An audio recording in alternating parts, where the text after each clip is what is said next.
안녕하십니까. 이백민 목사입니다. 오늘은 어버이 주일 예배로 하나님 앞에 함께 영광 돌려드리겠습니다. 다 같이 사도신경으로 하나님 앞에 신앙 고백하시겠습니다.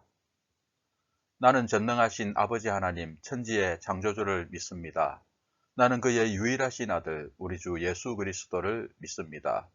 그는 성령으로 잉태되어 동정녀 마리아에게서 나시고 본디와 빌라도에게 고난을 받아 십자가에 못 박혀 죽으시고 장사된 지 사흘 만에 죽은 자 가운데서 다시 살아나셨으며 하늘에 오르시어 전능하신 아버지 하나님 우편에 앉아 계시다가 거기로부터 살아있는 자와 죽은 자를 심판하러 오십니다. 나는 성령을 믿으며 거룩한 공교회와 성도의 교제와 죄를 용서받는 것과 몸의 부활과 영생을 믿습니다. 아멘.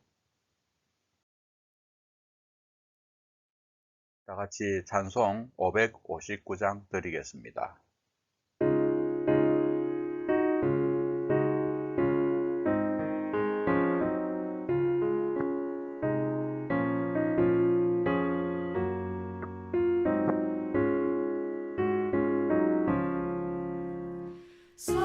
사철의 봄바람 불어있고 하나님 아버지 모셨으니 믿음의 반석도 든든하다. 우리 집 즐거운 동산이라. 고마워라 임마누엘.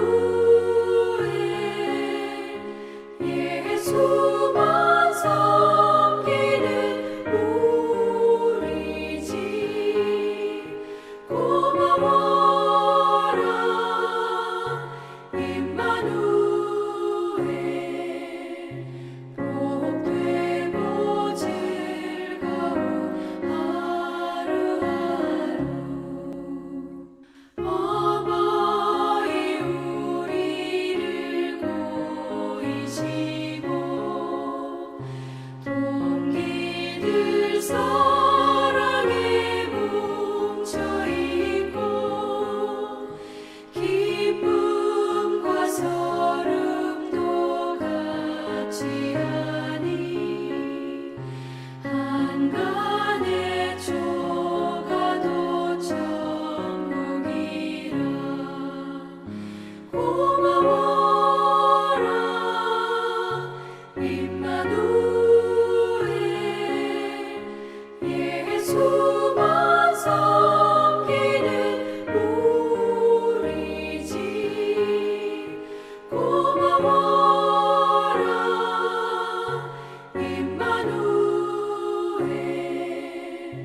복되고 즐거운 하루하루.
다 같이 하나님 앞에 기도드리겠습니다.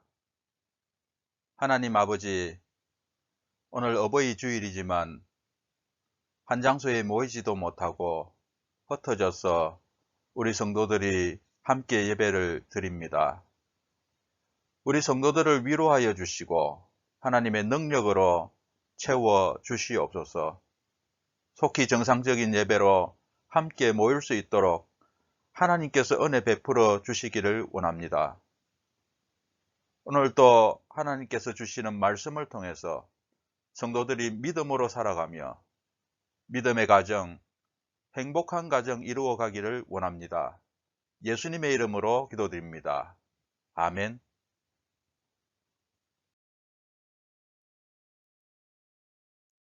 성경 봉독하겠습니다. 구약 성경 잠언 23장 22절에서 25절 말씀까지입니다.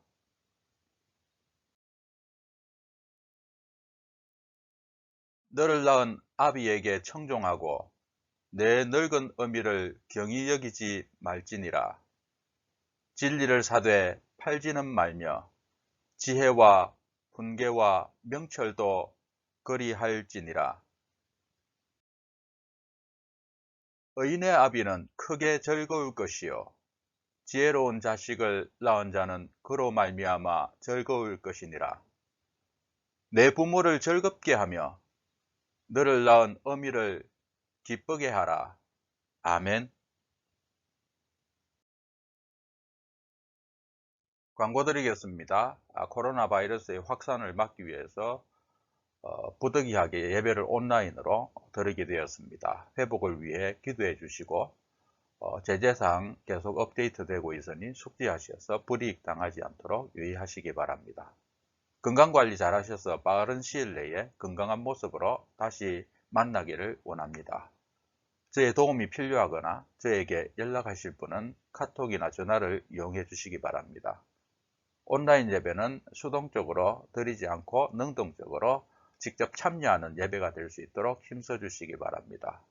헌금은 온라인을 이용해 주시면 되겠습니다.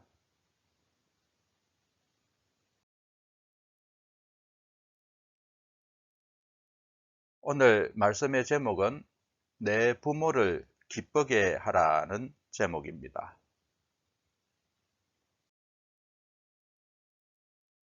어버이 주일은 원래 어머니 주일이라는 이름으로 미국에서 시작되었습니다. 남북전쟁이 끝난 지 3년 뒤에 1868년 앤 자비스라는 여성이 어머니들의 우정의 날을 만들었습니다. 전쟁으로 인해서 자식을 잃었거나 상처를 받은 어머니들끼리 위로하고 응원하는 모임이었습니다. 앤 자비스가 사망하자 그 앤 자비스의 딸인 애나 마리아 자비스가 어머니가 돌아가신 지 3년 후에 1908년 5월 10일에 타인의 상처를 보살폈던 어머니를 기념하기 위해서 웨스트 버지니아의 한 교회에서 어머니를 추모하는 모임을 가지게 되었습니다. 자비스는 사정이 있어서 이 모임에 참석하지는 못했지만 참석한 사람들에게 500송이의 흰 카네이션을 보내주었다고 합니다. 그리고 그 카네이션들을 참석한 사람들에게 나누어 주었습니다. 이런 모임이 각지로 퍼져나가게 되었는데 1914년 우드로 윌슨 대통령은 전사한 아들들을 둔 어머니들의 노고를 기리는 날로 정하겠다고 선언을 하였습니다. 그리고 1934년 프랭클린 루즈벨트 대통령은 어머니 날을 공휴일로 지정하였습니다. 우리나라에서 본격적으로 어버이 주일이 지켜지기 시작한 것은 1930년 6월 15일 구세군에 의해서 어머니 주일이 시작되면서였습니다. 초대 대통령이었던 이승만 대통령은 어머니 주일의 정신을 일반 대중에게도 전한다는 의미에서 1955년 당시 어머니 주일이었던 5월 8일을 어머니 날로 제정하고 또 공포하였습니다. 그리고 교회에서는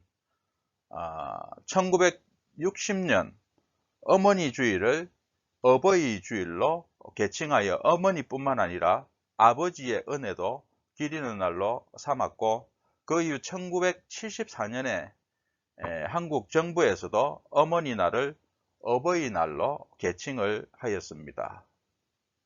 이 어버이 주일에 성도들이 어떻게 부모를 공경해야 하는지를 하나님의 말씀을 통해서 함께 살펴보기를 원합니다.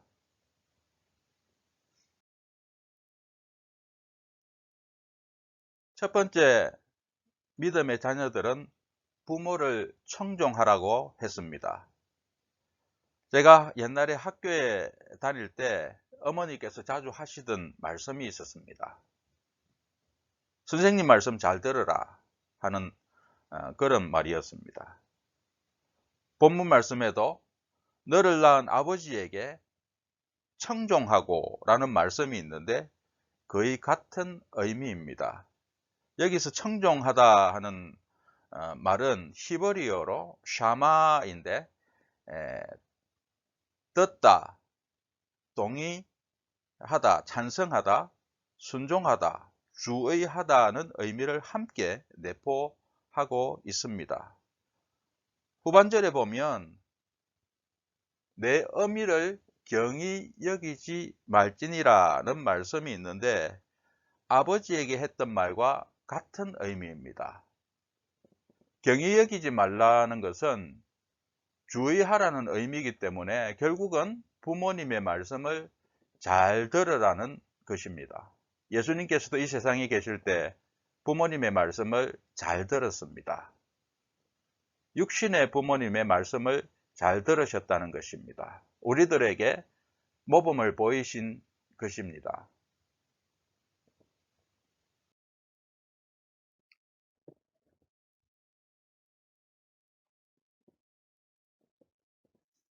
예수님께서 나사렛에 돌아가셨을 때 부모님을 순종하여 받드셨다고 그렇게 기록을 하고 있습니다.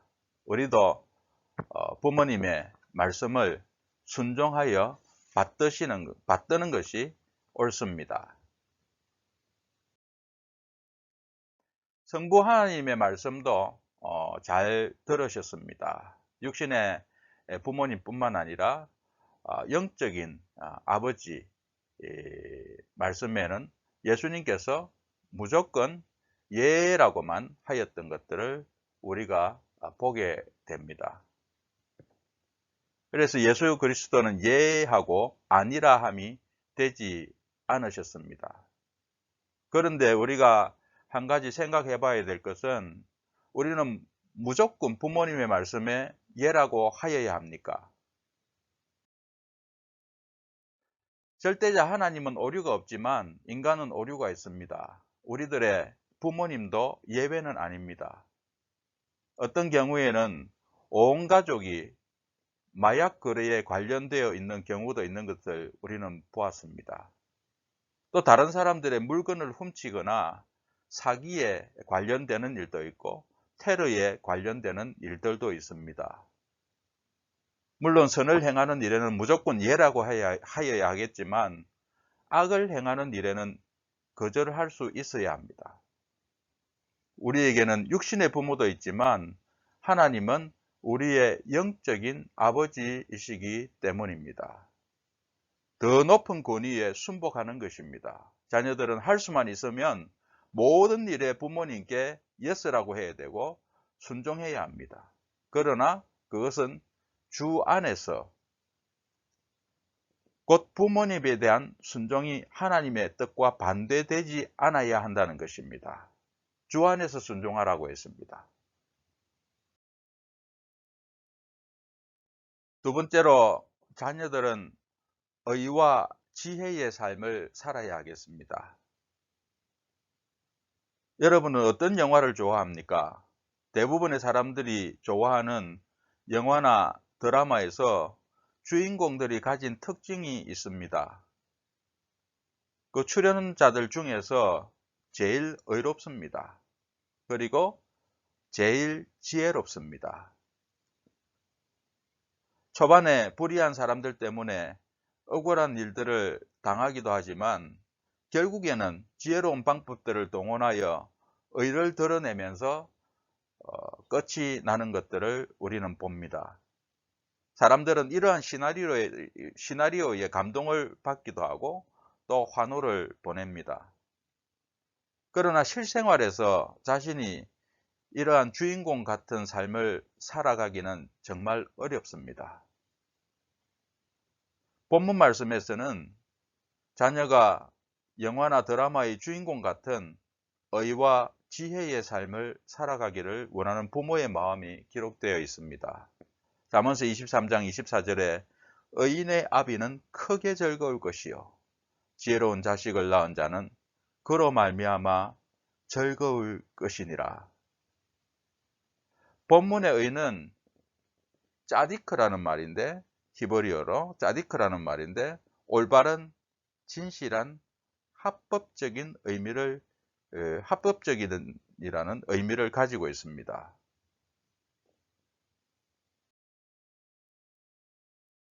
그런데 우리는 왜 의롭게 살아야 합니까? 왜 법을 지키면서 살아야 합니까?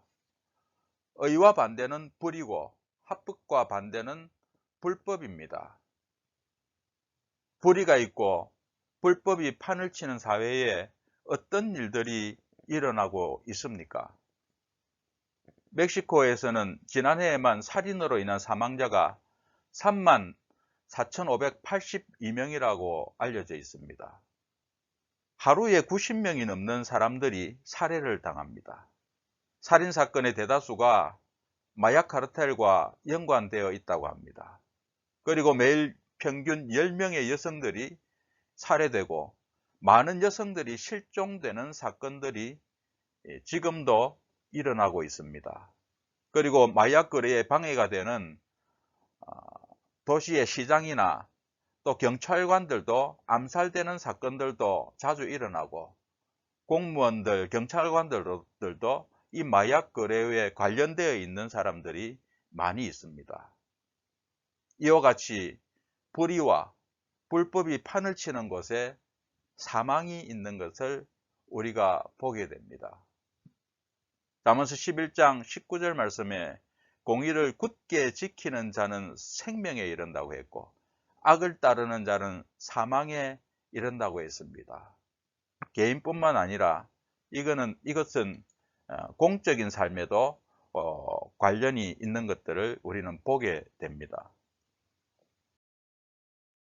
그러나 의의 삶, 합법적인 삶을 사는 곳에는 생명이 있습니다.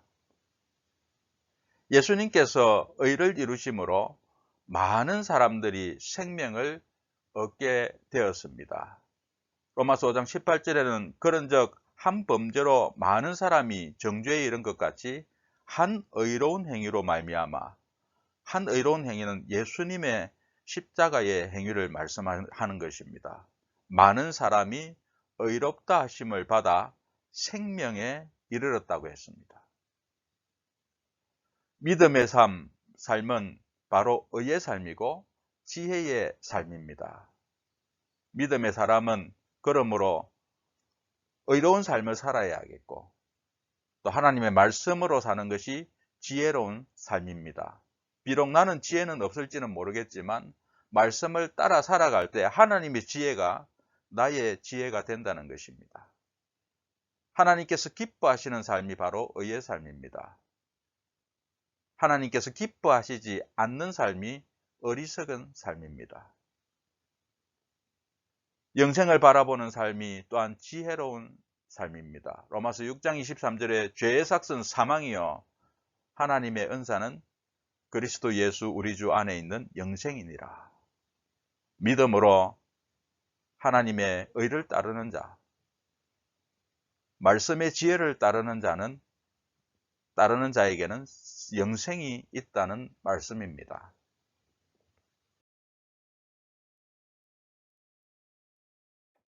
마지막으로 오늘 본문 말씀에서는 부모를 즐겁게 하라고 했습니다. 옛날에 제가 잘 알던 한 권사님은 아들 때문에 항상 걱정하고 눈물로 기도하면서 자신의 아들을 위해 저에게도 기도를 부탁하였습니다. 그런데 그 아들은 그때까지만 해도 제가 보기에도 아무런 문제가 없었습니다. 그 아들은 세상적으로 부러울 것이 없는 아들이었고 부모님께도 어떻게 보면 참 자랑스러운 그런 아들이었습니다.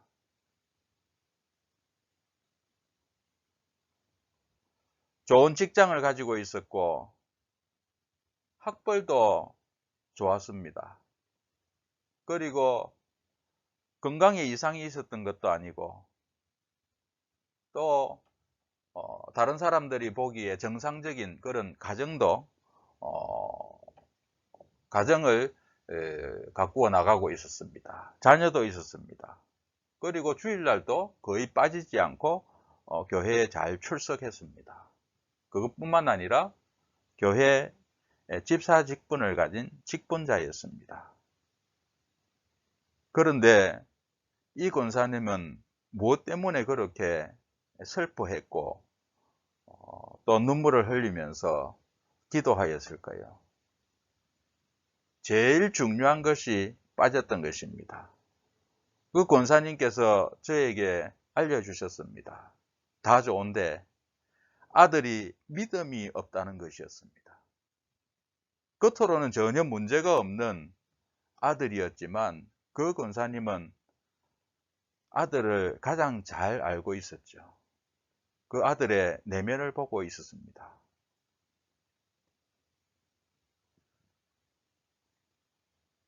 그 권사님의 아들은 결국에는 나중에는 교회에 큰 문제를 일으키는 것을 저는 보게 되었습니다. 여러분, 믿음의 부모에게 가장 큰 기쁨은 바로 자녀들이 믿음으로 살아가는 것입니다. 그 권사님에게는 아들이 믿음이 없으면 아무것도 아니었습니다. 예수님께서도 먼저 그의 나라와 의를 구하라고 하셨습니다. 마태복음 6장 33절, 그런즉 너희는 먼저 그의 나라와 그의 의를 구하라. 그의 나라와 의를 구하려고 하면 뭐가 있어야 됩니까? 바로 믿음이 있어야 가능한 것입니다. 자녀가 믿음이 있다면 구원에 대한 것뿐만 아니라 어떻게 세상을 살아가야 하는지 스스로 체득할 수 있기 때문입니다. 본문 말씀에 자녀들이 부모를 즐겁게 기쁘게 해야 할 것을 명령하고 있습니다. 내 부모를 즐겁게 하며 너를 낳은 어미를 기쁘게 하라. 그 권사님에게 있어서 최대의 기쁨은 바로 믿음을 가지는 아들에게 있었던 것입니다.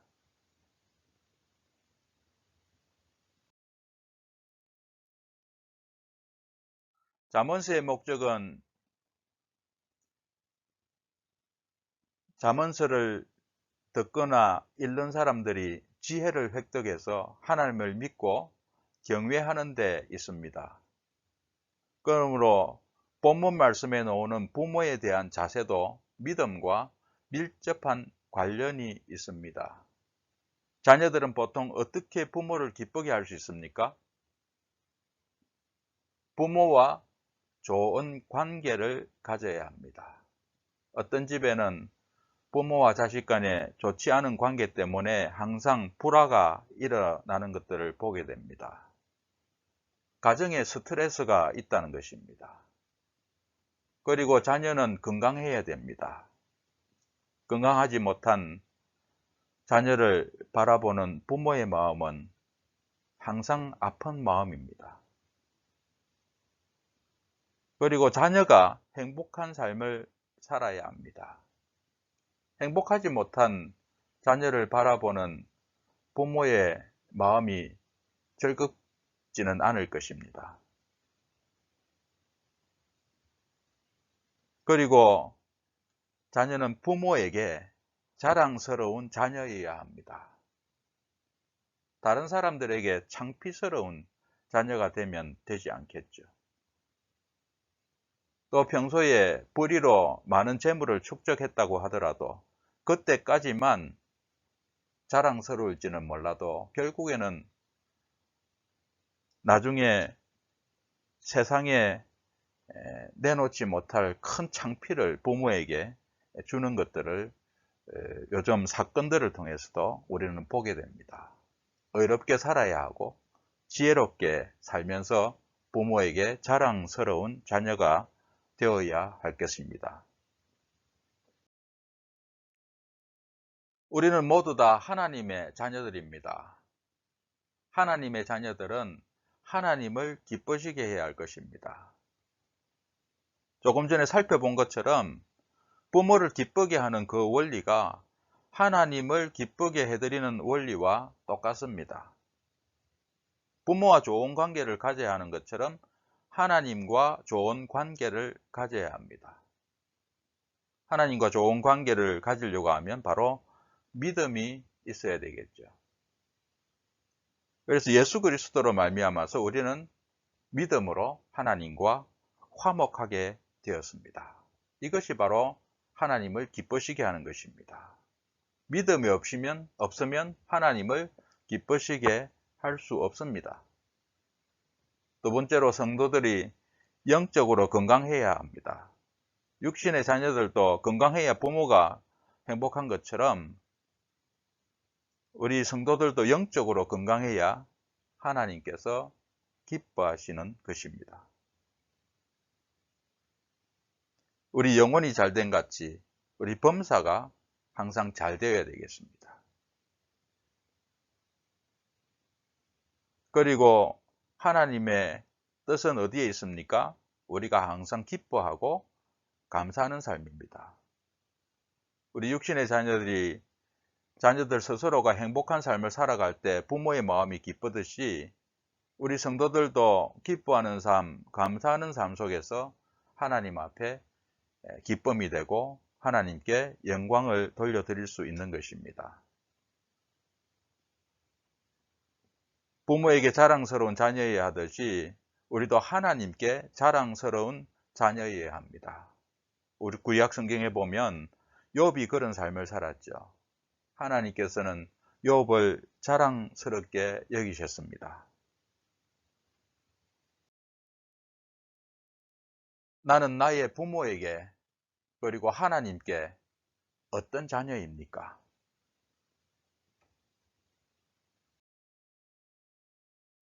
기도드리겠습니다. 하나님, 오늘 하나님의 말씀을 통하여 저희들은 저희들의 부모에게 그리고 하나님께 어떤 자녀들인지를 함께 생각해 봅니다. 항상 부족하고 죄스러운 것이 저희들의 삶이었음을 하나님 앞에 고백합니다. 용서하여 주시옵소서. 하나님의 말씀으로 무장하여 부모에게 기쁨이 되는 자녀가 되기를 원합니다. 하나님께 기쁨이 되는 하나님의 자녀들이 되기를 원합니다. 모든 성도들이 믿음 안에서 행복하고 기쁨이 넘치는 가정을 이루게 하여 주시옵소서. 예수님의 이름으로 기도드립니다. 아멘. 지금은 우리 주 예수 그리스도의 한량없으신 은혜와 하나님 아버지의 극진하신 사랑과 성령님의 감동, 감화, 교통, 충만하신 역사가 믿음으로 좋은 가정을 이루며 살아가기를 원하는 주의 사랑하는 성도들 위에와 그 권속들 위에 지금부터 영원토록 함께 있을지어다. 아멘.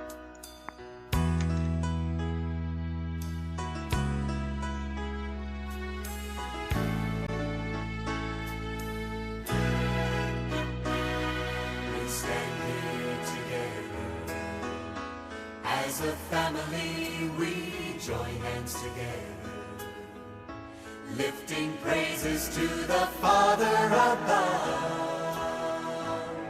for sending